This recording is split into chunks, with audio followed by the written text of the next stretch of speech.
What if the man you just threw out of your hotel owned it? Before we dive in, drop a comment and tell me where in the world you're watching from right now.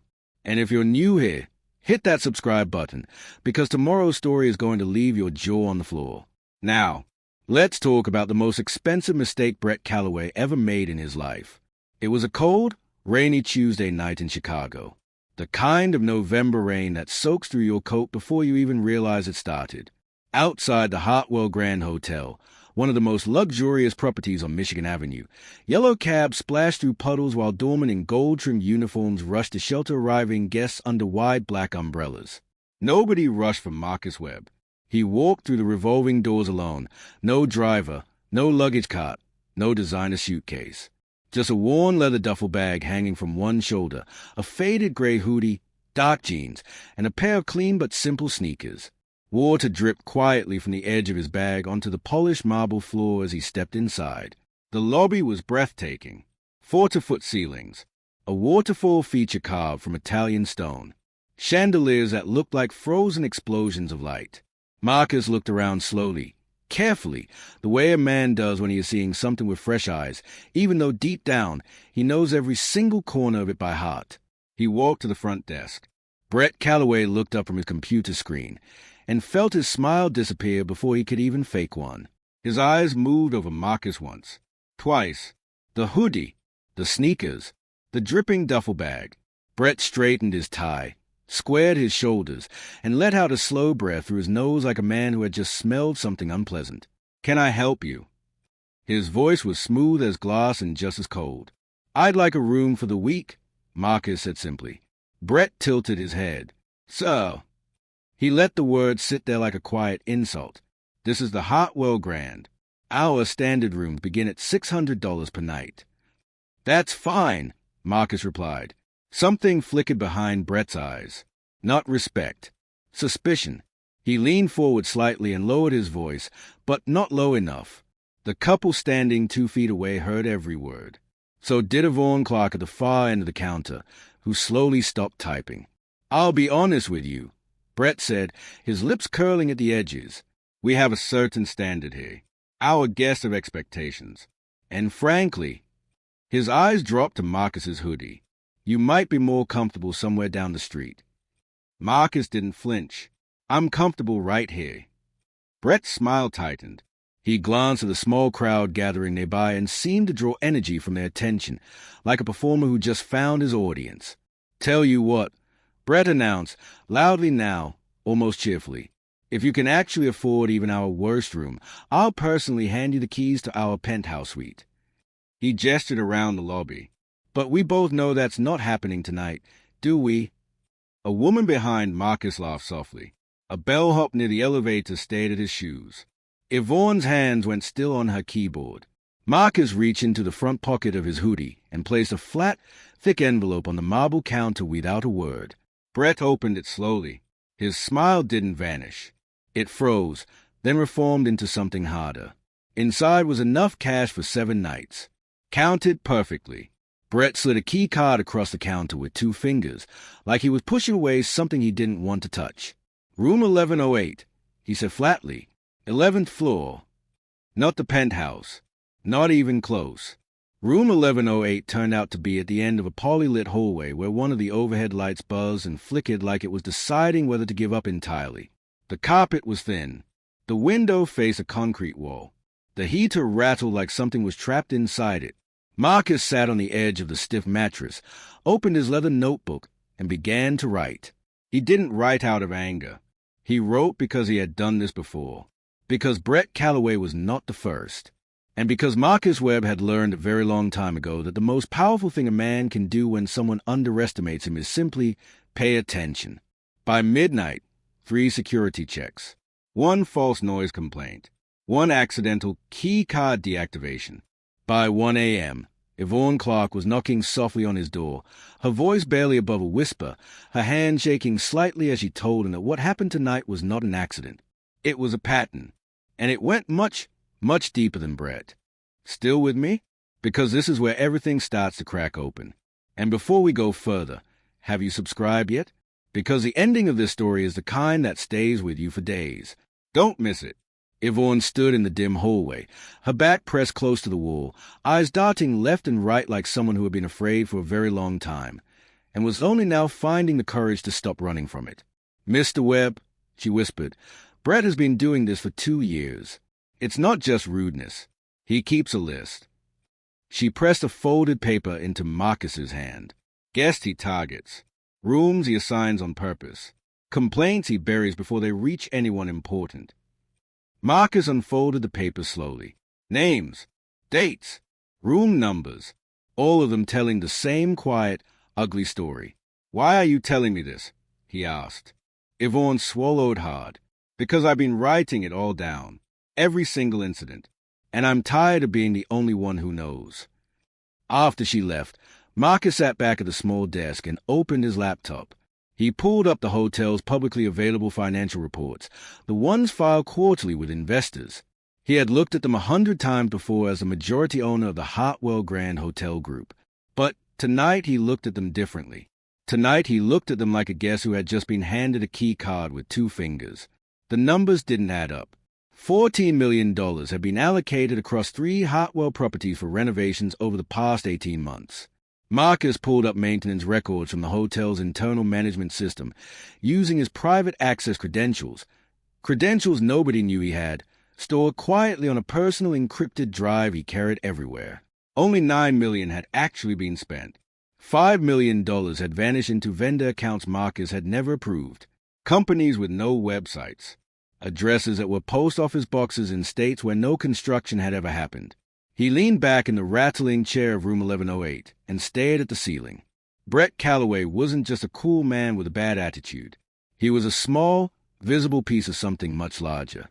Now, across town, in a private dining room at a restaurant that didn't have its name on the door, Raymond Holt sat back in his chair and swirled a glass of red wine with the satisfaction of a man who believed he had already won.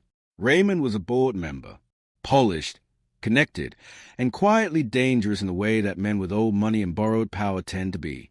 He had spent the last 14 months slowly acquiring shares in the Hartwell Grand Hotel Group through a web of holding companies so layered and complex that even his own lawyers sometimes lost track of the threads. "Webb still has no idea," Brett said from across the table, loosening his tie with a grin. "He never does," Raymond replied smoothly. "Men like him build things. Men like us take them." They clinked glasses. They had no idea that 40 minutes away, in a room with a rattling heater and a view of a concrete wall, Marcus Webb was already 3 steps ahead of them. The next morning arrived cold and bright over Michigan Avenue, and with it came Sandra Voss. She stepped out of a black car in a cream-colored coat, silver hair sharp in the morning light, moving through the Hartwell Grand's revolving doors with the quiet authority of someone who had never once needed to announce herself. Brett was at the front desk when she walked in. He rushed forward, arms open, rehearsed smile fully deployed. "Ms. Voss, what an absolute honor." Sandra walked straight past him. Her face broke into a warm, genuine smile aimed at someone across the lobby. Someone in a gray hoodie and dark jeans who had just stepped off the elevator with a leather notebook tucked under his arm. "Marcus," she said, hugging him like an old friend. "Still doing these undercover visits, I see." The lobby went completely silent. Brett's mouth opened. Nothing came out.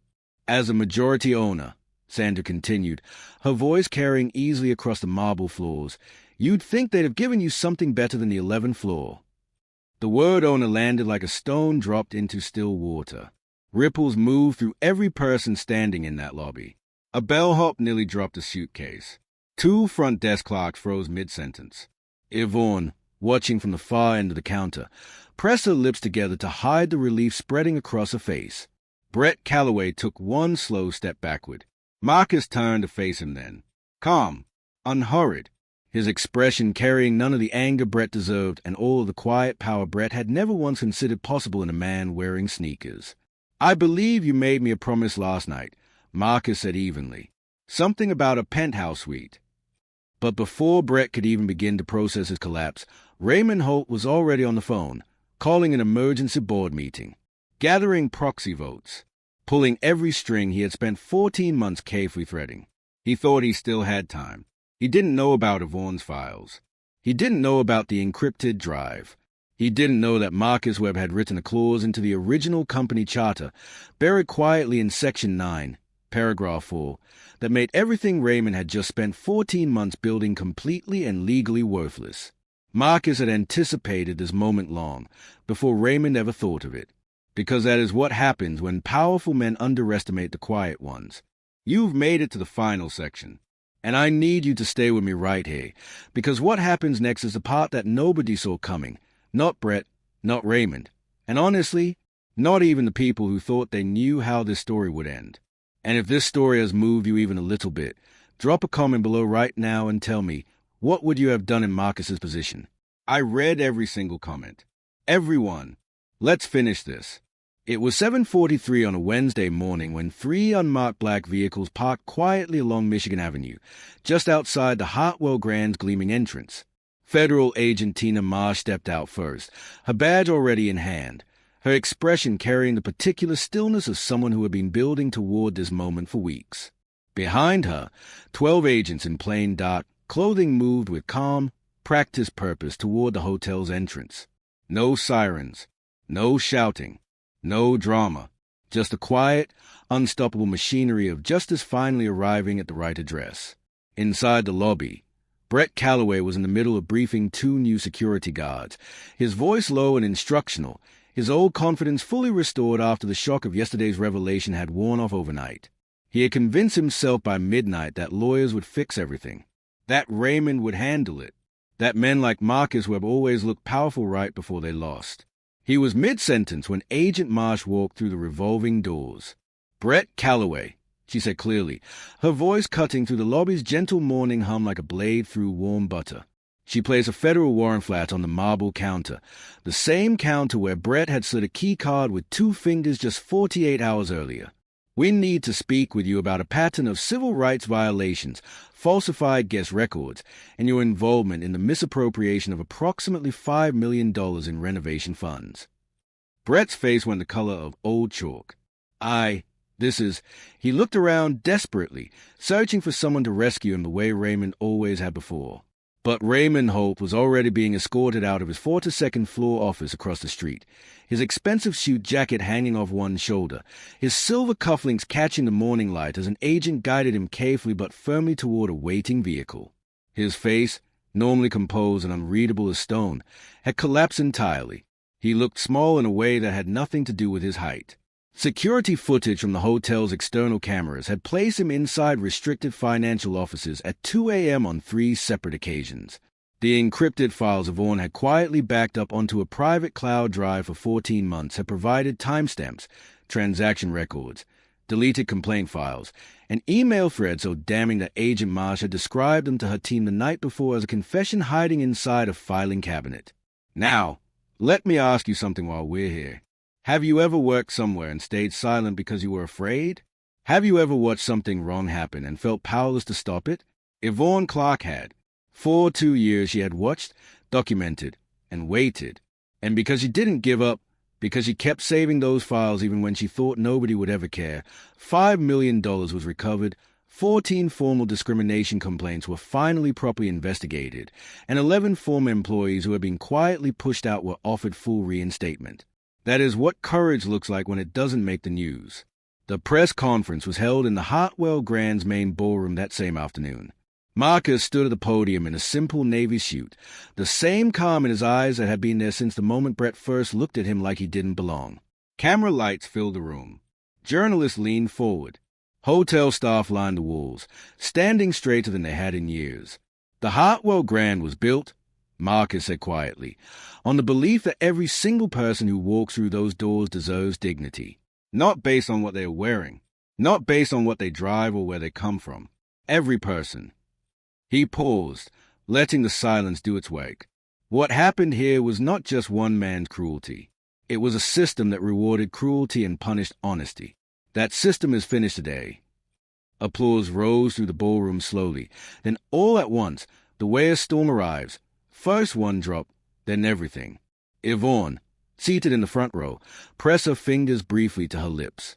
Beside her, 3 former employees who had been wrongfully dismissed sat with straight backs and wet eyes. 2 weeks later, Brett Calloway returned to the Hartwell Grand. Not in his press suit, not with his polished shoes clicking across marble like a man who owned the world. He came through the service entrance at 6 o'clock in the morning, wearing a Navy maintenance uniform with a Hartwell Grand crest on the chest pocket. His hands, once soft from years behind the desk, were already beginning to show their first calluses. The fluorescent lights of the service corridor hummed above him as his supervisor handed him a mop and pointed toward the main lobby. Brett pushed the cleaning cart through the service door and stepped into the lobby. The same lobby, the same marble floor, the same chandeliers throwing the same spectacular light across the same soaring ceiling. He stood there for just a moment, remembering the last time he had stood in this exact spot, tall, untouchable, performing his cruelty for an audience and calling it standards. Then he lowered a mop to the floor and began to clean. Marcus watched from the second-floor balcony, his hands resting lightly on the railing, his notebook closed for the first time in days. He didn't smile. He didn't feel the satisfaction of revenge, because this was never about revenge. It was about something quieter and more permanent than that. It was about a young black man from the south side of Chicago who had built something extraordinary from nothing, who had been told in 100 different ways by 100 different people that he did not belong, in boardrooms, in bank offices, in the lobbies of the very hotels he owned, and who had answered every single time not with rage, but with patience, documentation, preparation, truth. Below him, a young family walked through the revolving doors, a mother, a father, 2 small children in bright winter coats, their eyes going wide at the chandeliers above them. A front desk clerk moved around the counter to welcome them personally, kneeling down to the children's level, pointing up at the lights. The little girl laughed. The sound rose all the way up to the second-floor balcony. Marcus picked up his notebook, wrote one final line, and closed it. Luxury is not marble. It is a courage to treat every human being like they belong. If this story moved you, hit that like button right now. It truly helps more than you know. And subscribe so you don't miss tomorrow's story, because I promise you, it is one that will stop you in your tracks. I picked 2 more powerful stories for you on screen right now. Go watch them. And wherever you are in this world today, thank you for being here.